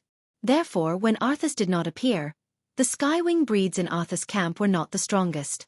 The strongest Skywing breeds under Arthas should be Abantheim, who was a phantasma. He was an existence only under Old Deus, which could be said to be the closest to a god. Previously, the Lion King and the Sun King had launched attacks of almost the same degree at the same time, and the Skywings had to work together to block the Lion King's attack. However, when faced with the Sun King's thunderous attack, Abantheim alone, no, a phantasma, had blocked it. This was the best proof of Abantheim's strength. Furthermore, Abantheim had the attribute bonus of being a rider. Although it was a little strange for him to ride himself, at the very least, Abantheim's strength had been increased, and he had not sacrificed his rationality like the Skywings. Whether it was a frontal attack or a sneak attack, Wu Ming believed that Abantheim would be able to discover and stop the enemy, protecting the Skywings. Wu Ming reckoned that in this era, at this singularity, only the mysterious first Hassan could infiltrate Abantheim. Although this was an era where multiple Hassans existed, based on the information Wu Ming had gathered, the first Hassan should not appear. First, the first Hassan had never appeared in historical records, and no one had ever claimed to have seen him. Be it the records of the summoner or the historical records of this person, they were all very mysterious. It was said that the first Hassan would behead the previous Hassan when they went astray, following the sound of the evening bell, and then enter the mystery again. This meant that it was very likely that the other party would not appear, and even if he did appear, he would be looking for Hassan and not Abantheim or the Skywings. Apart from the first Hassan, Wu Ming did not think that there was anyone in this era and singularity who could affect Abantheim and the Skywings. Thus, with Abantheim around, Wu Ming was very assured. After instructing Abantheim to protect the Skywings, Wu Ming set off with Gopril. Because both of them could fly, Wu Ming and Gopril flew toward the desert. Wu Ming lowered his head and looked at the border between the desert and the wasteland. There was a huge crater that was not inferior to the crater created by the Holy Spear. This was the mark left behind by the collision between the Sun King and Abantheim, and it happened to be on the border between the desert and the wasteland. However, this was not the main point. Wu Ming was thinking about how Ramses II had unleashed that attack. Wu Ming had seen very clearly that it was an attack in the form of a lightning pillar, and Wu Ming had no doubt that it had been unleashed by some huge object. Could it have been unleashed by the other side's temple? Wu Ming wondered. Based on Gudatsi's information, Wu Ming had obtained some information about Ramses II. The other side was a rider, and he had summoned the entire desert, an army of sphinxes, and even gathered all the temples in one place. From the looks of it, the other side's mounts had to be those temples. As for why it was not the sphinxes, it was because, according to Gudatsi's information, those sphinxes came in a large group. Rare things were expensive, and too many of them were cheap. If the mounts were those sphinxes, then Ramses II's value would be too low, Wu Ming joked before shaking his head. In short, no matter what the other side's mounts were, if they could not come to an agreement, he would just have Gopril unleash a sky strike. With that in mind, Wuming looked at the beaming Gopril flying beside him. Seeing Wuming look at her, Gopril's smile became even more radiant. "What's the matter, master?"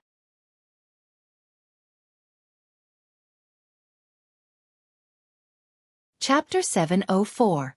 Are you okay, Gopril? Wuming smiled awkwardly.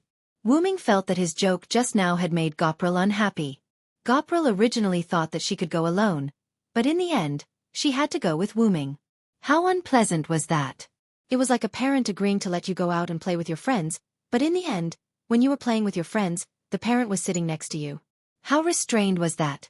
Wuming felt that Gopril was now a child who was throwing a tantrum, and he was the parent who made her throw a tantrum. I'm completely fine, master. Gopril's smile became even brighter. If you're fine, then you're fine. Wuming nodded calmly and stopped asking. Wuming felt that if he continued to ask, something terrible might happen. Not only did women have a sixth sense, but so did Wuming. And Wuming believed in his intuition most of the time because his intuition was right every time. Right, master. Let's go steal something this time. Do you want me to use Sky Strike directly? Gopril suggested, kindly. Overruled. Wuming rejected Gopril's suggestion without even thinking about it. Why? Is master not going to let me do it? Gopril guessed with a very puzzled expression. How could that be? Wuming shook his head, expressing that he would not think that way. I hope you don't have to do it, but that's too unrealistic. Wuming thought in his heart. In fact, rather than Wuming bringing Gopril to find Ramses II, it was more accurate to say that Wuming is worried that an accident will happen if he leaves Gopril alone. If Gopril were to be on standby or follow Azrael to the Holy City, Wuming felt that Gopril would definitely do something. After all, she was now a berserker. Even Azrael, who was the original individual, was affected by berserk. Wuming did not think that Gopril was not affected by berserk. Although Gopril did not seem to have changed at all, this was just the calm before the storm. Wuming believed that if Gopril no longer suppressed herself and completely released herself, she would definitely become a true berserker. Although it was not to the extent of harming her allies, the Skywings and Wuming, Gudatzi and Anne and the others would not be spared. Moreover, if Gopril were to get angry, she would probably kill her allies just the same. That was why Wuming had chosen to have Gopril follow him and not act alone or with others. According to the information from Tachika and the others, Ramses II probably won't be able to summon the Holy Grail so easily. When the time comes, I don't mind you using Sky Strike. Wuming's words made Gopril's eyes light up. Really, master? But take it easy when using Sky Strike. Don't use up all your mana, Wuming emphasized. Yes. I'll control it, master. Gopril gave Wuming an obedient smile. However, the more obedient Gopril was, the more uneasy Wuming felt. Gopril was the kind of person who could use up all her elves with a single Sky Strike. She would definitely not save them for a second Sky Strike. However, Gopril could not be said to be stupid, only reckless. No Sky Wing would directly use Sky Strike on the Forest Elves' capital just because they got a bump on their head from the defensive magic of the Forest Elves. That was the capital of the Forest Elves. Even she would have to check the situation before launching an attack. What if the enemy had some secret weapon? However, because of the bump on her head, Gopril had directly used Sky Strike at its maximum capacity. The important thing was that Gopril had succeeded. She had successfully destroyed the capital of the Forest Elves. A large number of precious books that recorded many spells had been plundered, and the Forest Elves had directly changed their capital. There was no doubt that there was a problem with this. If the Forest Elves were so weak that they were almost wiped out by a Skywing, then what qualifications did they have to be the best in this war? As for the reason, Wuming had learned from Azrael. At the time, the Forest Elves had just fought with the Goblins, and the Forest Elves had been stolen by the Goblins. The Forest Elves, who had activated all sorts of spells, including the Forbidden Flight spell, were prepared to use this opportunity to correct themselves. In the end, it was the Forbidden Flight spell that had caused Gopril, who had been drawn over by the battle, to be hit. Afterward, Gopril touched the bump on her head with tears in her eyes and used Sky Strike on the Forest Elves' capital, which nearly exhausted all the elves in her body. The Forest Elves' most serious problem was that after they had repelled the Goblins, they had been ambushed by the Skywings. Goprel left with a large number of books in satisfaction, while the forest elves retreated, choosing to directly retreat and rebuild their capital in another place. After all, that place had already been discovered by the goblins and was no longer safe. Sooner or later, they would have to find another place to build their new capital. Moreover, that place had been baptized by the Skywings Skystrike. Compared to building a new capital after rebuilding it, the forest elves chose to build their new capital in another place. Azrael already told me that after you brought the books you obtained from raiding the forest elves' capital back to Abanti, your body became smaller due to overexertion of your elves. Wuming bluntly exposed Goprel's past. That's because I was too angry, actually causing a bump on my noble head. How could I not teach those long-eared fellows a lesson? Goprel stroked her head as if it was a treasure. Goprel understood what Wuming was talking about. After all, even she had only succeeded in raiding a capital once. Furthermore, I had good control over my elves. Even I wouldn't expose my weak people to the enemy, Goprel said solemnly. That was because if they had encountered a slightly stronger enemy at that time, the only outcome would have been death.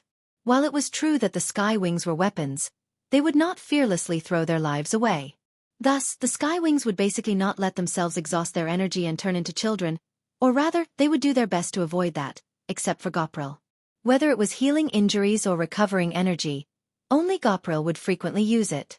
Even the Skywings would not directly use Skystrike. After all, it consumed too much energy. Only Goprel would frequently use Skystrike without restraint. It could only be said that she truly lived up to her name. Not only was her strength outstanding, even her personality was unrivaled. It was not as if this bold heart of hers did not bring benefits. Goprel had a superhuman record of challenging the Dragon Elves 5 times and finally successfully subduing them all by herself. Although, Goprel had almost died. Besides, isn't Master still here? I believe that Master won't ignore me. His kin. Goprel had an expression of hugging the thigh of a big shot. This made Wuming helplessly smile. Arthas is no longer here, so I'm now your guardian.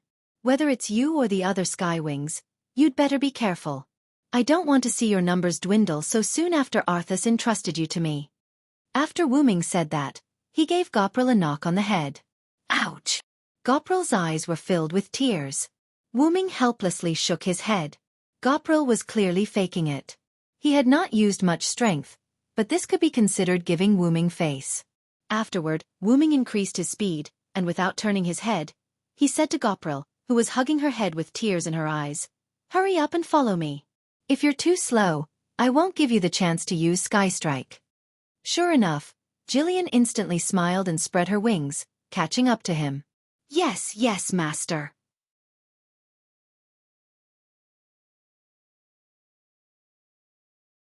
Chapter 705.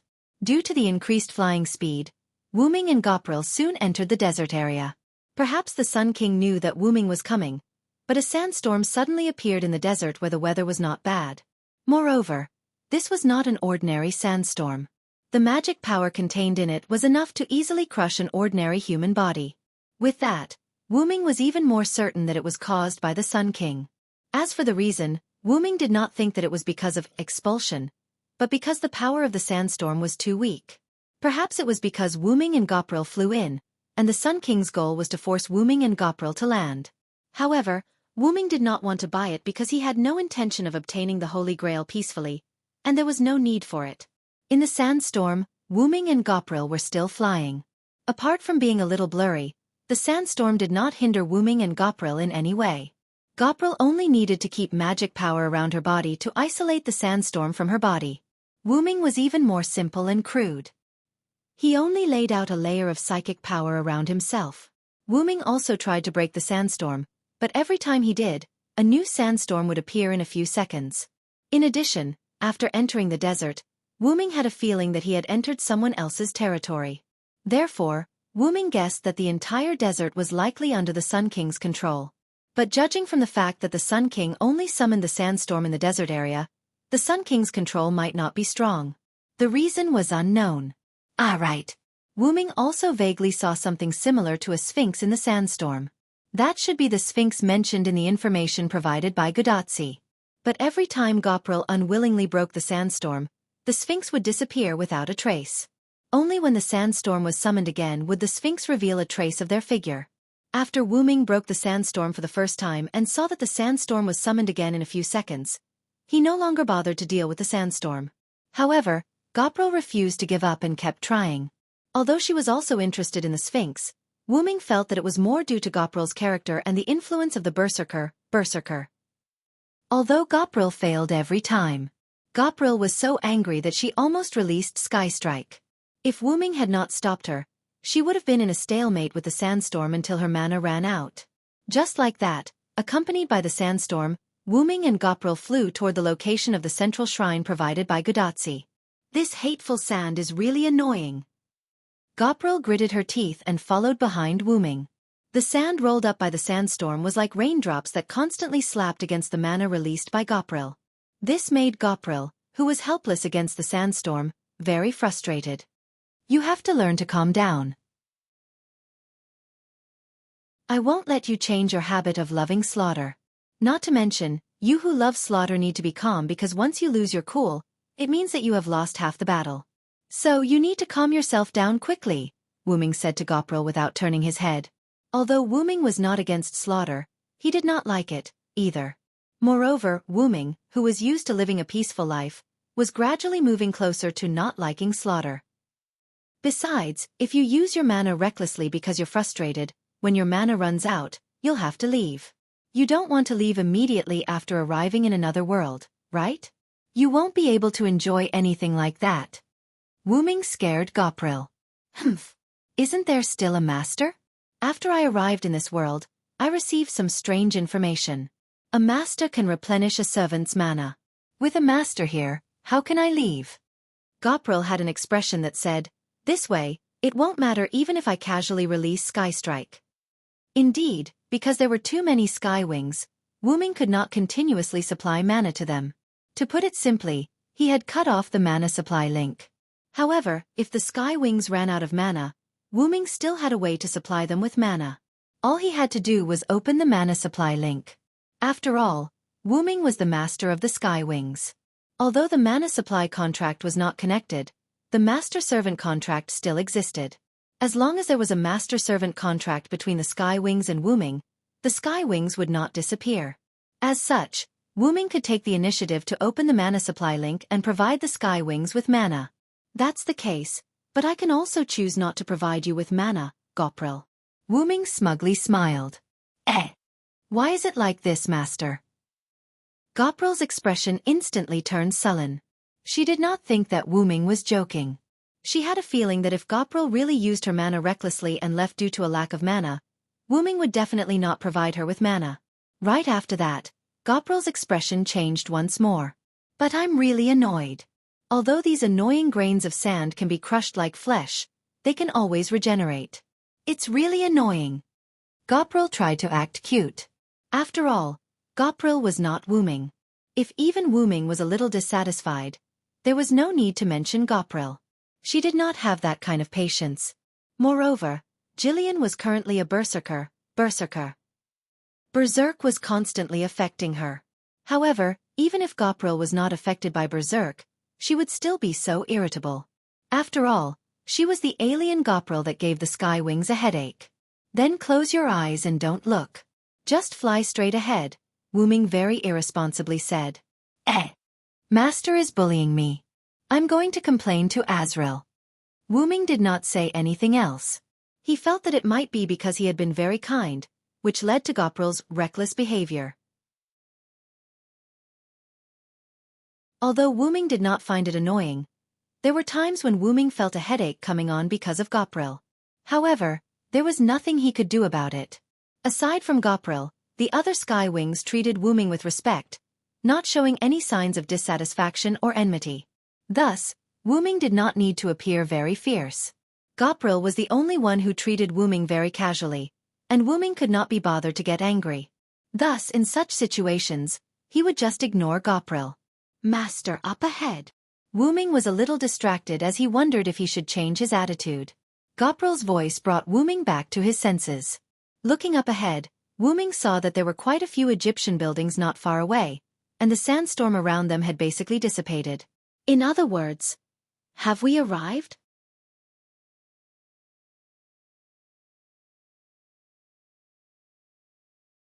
Chapter 706. The sandstorm dissipated without a trace, and the sun shone directly on the vast desert. A large group of ancient Egyptian buildings stood in the desert illuminated by the sun. The sun seemed to be a foil, shining on these magnificent buildings like the residence of the sun god. What appeared in front of Wu Ming were ancient buildings, including pyramids, temples, and so on. Generally speaking, such large buildings should not be built together. Coupled with the fact that Wu Ming did not see any buildings on the way, it undoubtedly confirmed one point. The other party had moved the buildings that were originally scattered in the desert to form such a magnificent group of buildings. And the other party did not place them randomly. The placement of these buildings was full of architectural aesthetics. The pyramids were next to each other, and the temples seemed to be combined. They were no less magnificent than the pyramids. The walls of each building were carved with figures and beautiful patterns. The sphinxes around the buildings were like guards, standing on both sides of the buildings, giving people a feeling that they could really come to life. A large number of giant pillars stood in the open space, setting off the other buildings. It was quite spectacular. Wu Ming glanced around. The number of buildings here was at least dozens, and the various buildings were compatible with each other, giving people a sense of natural beauty. And these buildings looked as if they had always been here. It was impossible to tell that they had been moved here. These buildings were obviously in the ancient Egyptian style, but they did not have an ancient aura. They were all brand new, as if they had been baptized by the sun. As expected of the famous Ramses II. In my opinion, history's praise for him has been degraded a lot, Wu Ming praised. Wu Ming had never seen Ramses II, but he knew a lot from history books and other records. Ramses II succeeded the throne. In order to consolidate Egypt, he sent troops abroad and carried out expeditions. And he fought intermittent wars with the empire that occupied Syria at that time, the Hittite Empire, for 16 years. At that time the Hittites were not weak, because if they were weak, they would not have been able to occupy most of the land in Syria. The geographical location of Syria at that time was quite controversial. Ancient Syria was located at the junction of Asia, Africa, and Europe.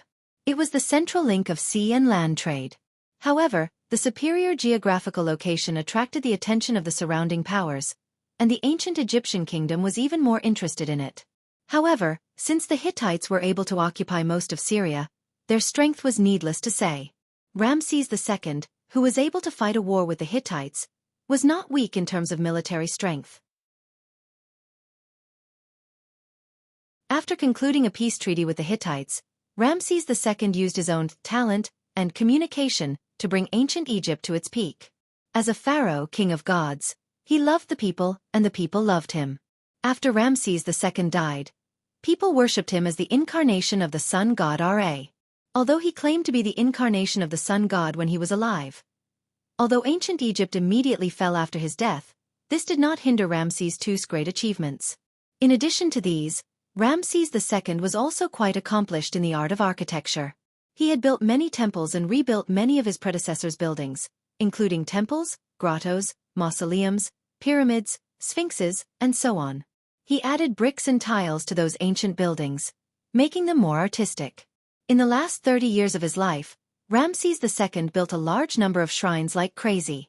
Moreover, he arrogantly engraved his name on all the buildings of the previous generations that he had modified.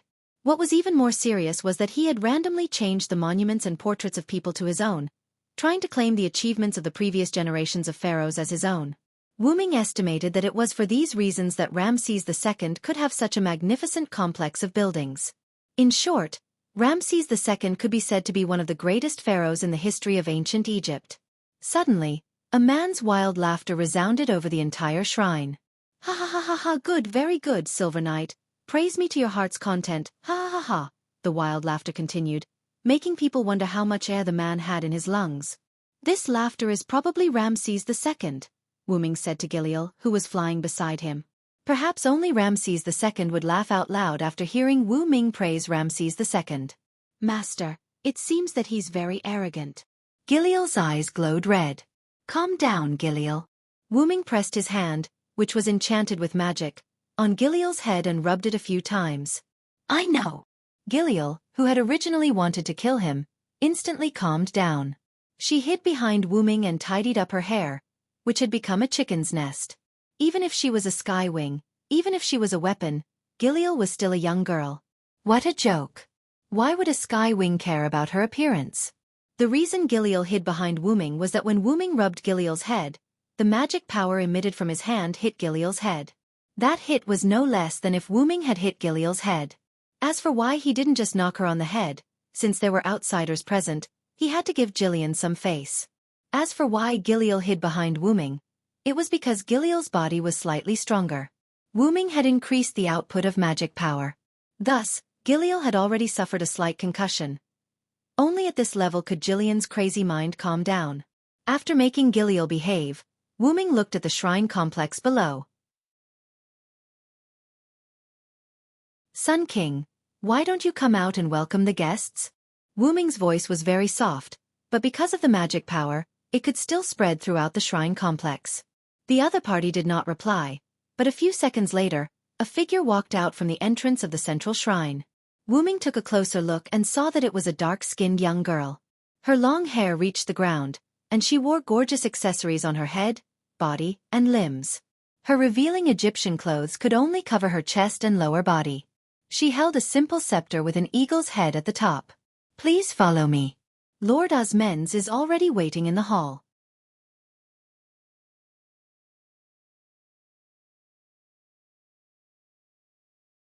Chapter 707. A black-skinned, noble-looking, long-haired girl holding a scepter. This was the information Wu Ming obtained from Gudatsi about Pharaoh Nitornis. And this new girl matched the characteristics of Nitornis's information very well. Wu Ming guessed that the girl who came out to welcome Wu Ming and Gopril should be the Nitornis mentioned in the information provided by Gudatsi. And according to Gudatsi, Nitornis seemed to be a subordinate of Ramses II. In other words, this invitation was not issued by Nitornis, but by Ramses II. Facing Ramses II's invitation that seemed like a feast at Hongmen, Wu Ming's heart was unperturbed, and he did not feel like laughing. Gopril, stay here, Wu Ming said to Gopril behind him. Why, master? Gopril, who was holding her head in discomfort due to her concussion, instantly felt better. She suddenly came to Wu Ming's side, spread her wings and flapped them. I have an important mission for you. Remember, if I don't come out after half an hour, or if something strange happens after I enter the temple, use Sky Strike. Wu Ming tilted his head and looked at Gopril, who had flown to his left. Then, Gopril became excited. Can I use Sky Strike? Understood. Leave it to me, master. Remember the conditions. I'm not letting you use Sky Strike casually, Wu Ming emphasized helplessly. Yes, master. Don't worry and go. Just leave the rest to me. Giliel seemed to understand and nodded with a smile. However, Wu Ming suspected that Gopril might not have listened, but it did not matter.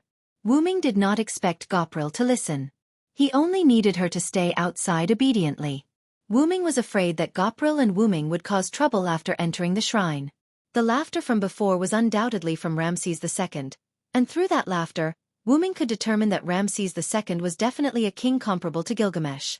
Gilgamesh might seem to treat Wu Ming well, but as Gilgamesh's guardian, Wu Ming understood Gilgamesh very well. Gilgamesh was an out-and-out villain in modern society. But this was not the point. The point was that Gilgamesh's mouth was too stinky. Through Ramses II's laughter, Wu Ming realized that Ramses II was probably a character similar to Gilgamesh. Of course, the other party might not have as stinky a mouth as Gilgamesh, but his character was definitely peculiar.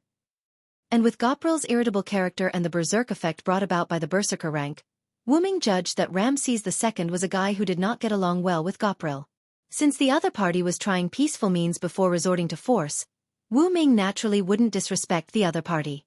However, if Wu Ming were to bring Jillian in as well, Jillian would probably get so angry that she would start a fight right away. There was another point.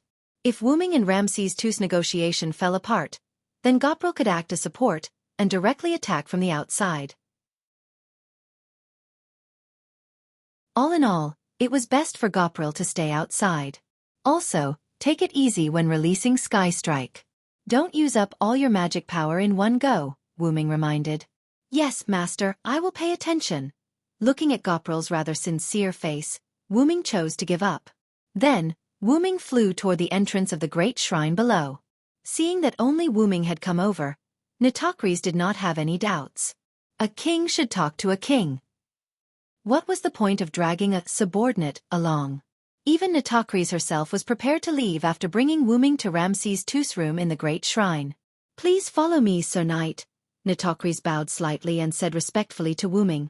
Wuming nodded, and then the two entered the entrance together. The shadows engulfed the two. Gopril watched as Wuming entered the great shrine. She had originally been flying in the sky, but now she was lying down in the sky, not minding that she was wearing revealing clothes. Needless to say, the skywing species that was full of elves and now had wings full of magic power could indeed lie down in the sky like this. "Then what should I do to pass the time now?" Gopril said. Bored. She could naturally wait, but she had to find something to pass the time. Strictly speaking, Wuming did not restrict Gopril from finding something to do to pass the time. At this time, Gopril inadvertently saw some creatures that resembled sphinxes emerging from the sand in the desert below. The sphinxes gathered at the great shrine where Wuming had entered, looking around vigilantly like guards. Hee, Gopril laughed, the kind that was very happy. In the great shrine, in the corridor leading to the central stone room, Nitocris walked in front, and Wuming followed behind. Nitocris led Wuming silently, and Wuming followed behind silently. The former was because there was no need to take the initiative to speak, while the latter was because he was admiring the murals on both sides of the corridor. Wuming was very interested in these murals, or rather, it was because Wuming had never seen any murals before. Although Wuming had experienced many worlds and spent a lot of time, Wuming had never seen any murals before. Although he was not curious, Wuming was quite interested in these precious products of human spiritual culture. Since there was a chance to come into contact with them, Wuming naturally would not let it go. Although Wuming did not know much about murals and did not understand the meaning expressed by the murals, he could still understand the contents of these murals. These murals depicted the deeds of Ramses II, including the succession of Ramses II, his love and marriage with Nefertari, the war against the Hittite Empire, the signing of contracts, the construction of buildings, the making of ancient Egypt to prosperity, and all the other deeds. It was like a historical poem of Ramses II. However, Wuming smiled and shook his head at the fact that Ramses II had recorded almost all his deeds on the murals. "This guy is quite narcissistic," Wuming commented casually.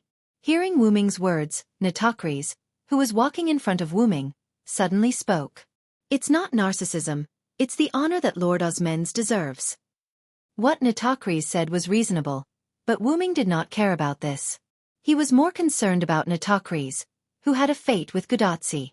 "You are the Pharaoh Nitocris of ancient Egypt, right?"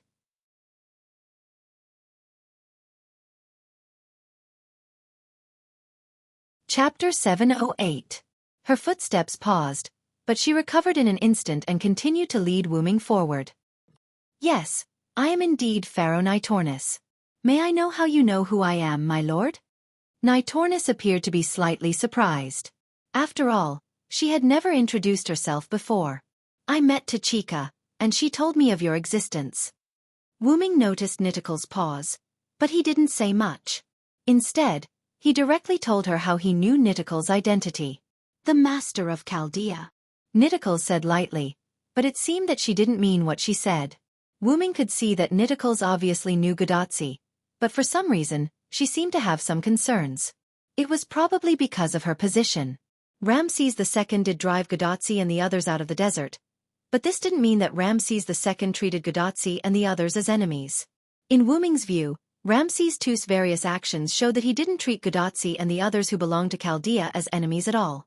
If Ramses II treated Gudotsi and the others as enemies, Gudotsi, Matthew, and Da Vinci probably wouldn't be able to leave the desert. Wuming didn't have the slightest doubt. He believed that Ramses II definitely had the ability to do so.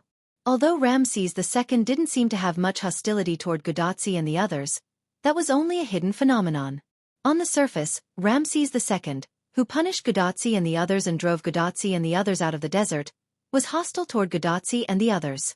That was what Niticles thought as well. From the conversation with Niticles, Wuming could see that Niticles respected Ramses II very much. Although it didn't reach the state of crazy reverence, Ming still saw the look of a die-hard fan in Niticle's eyes. Also, Nitakris didn't seem to have a very high IQ. After all, in the eyes of a slightly smarter person, Ramses II's actions were obvious. His various actions all showed that he let go Gudatsi and the others of Chaldea and the others. Gudatsi told Ming that Ramses II punished them for disrespecting him, and Gudatsi and the others passed this trial called punishment, but actually test. But this was different in Niticle's eyes. The king was angry, Chaldea and the others weren't punished, so the king drove Chaldea and the others away. This was Niticle's point of view. Therefore, to Niticles, who was a die-hard fan of Ramses II, Gudatsi was now an enemy. However, Niticles had a good impression of Gudatsi and the others, and she didn't want to treat Gudatsi and the others as enemies. However, the issue of standpoint forced Niticles to choose to stand against Gudatsi. Therefore, Niticles was a little worried. This level of concern couldn't be eliminated in an instant, and Ming knew this very well. But it shouldn't be a problem to pass a message. Even if Ramses II heard it, he probably wouldn't use this as an excuse to punish Niticles. After all, he was a king, pharaoh. It was too degrading for him to be so narrow-minded. Tachika told me, "If you see Miss Niticles, please thank her for me." Sigh. Ming's words stunned Niticles, and she stopped in her tracks. Ming wasn't lying. Before Gudatsi left, she told Ming to thank Niticles when he saw her. Ming didn't stop and continued. She said she was grateful that you brought them to find the supplies, and that you brought them to meet Ramses II. She was even more grateful that you sent them away. I don't have the right to be thanked by Miss Tachika. Standing in front of Ming with her back facing Ming, Niticles shook her head silently. I brought them here to get the supplies because Miss Tachika and the others saved me when I was kidnapped. I brought them to meet Lord Osmentis because Lord Osmentis requested it.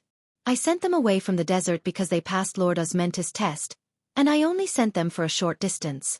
From Niticle's perspective, she brought Gudatsi and the others here just to return the favor. But her return of the favor put Gudatsi and the others in some danger. Fortunately, Gudatsi passed Ramses II's test, or else Niticles would be condemned in her heart. However, Ming didn't know what Niticles was thinking, and he was slightly surprised. Niticles' analysis was clear and logical, which made Ming see Niticles in a new light. This guy's IQ isn't low. Niticles suddenly stopped, turned around, and stared straight into Ming's eyes with narrowed eyes.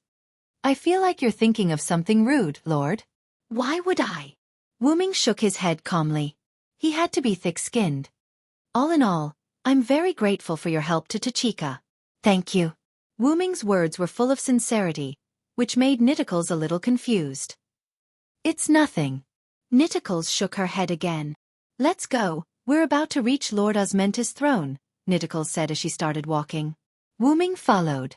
You seem to respect Ramses II a lot. Ming asked casually. Of course, because Lord Osmentis is the king of kings, the pharaoh of pharaohs. He's the role model for pharaohs like me who haven't reached the kingdom of heaven. Niticles became excited when talking about Ramses II. The kingdom of eternity, huh? Ming crossed his arms as he pondered. It seemed that in ancient Egypt, pharaohs were the incarnations of gods, and there was a saying that went like this. After the pharaohs died, they would ascend to the kingdom of eternity and return to the god's side. For Niticles, who had become a heroic spirit, this meant that she had not returned to the kingdom of eternity. Although Ramses II had also become a heroic spirit, his ability seemed to be much stronger than Niticles. Perhaps it was because of this that Niticles had the feeling that Ramses II had entered the kingdom of heaven, and that she was inferior to Ramses II. Really, you're not weak either. Ming, who was behind Niticles, smiled helplessly. Did you say something? Niticles stopped and looked at Ming. No, nothing, I was just talking to myself. Since there's nothing else, I should take my leave, Niticles said. Niticles pointed at the door in front of them, then spoke. We're here. You're tuning in to the Xiaofan's Wuxia Tales YouTube channel. Don't forget to subscribe and join us on this journey to catch the most captivating stories.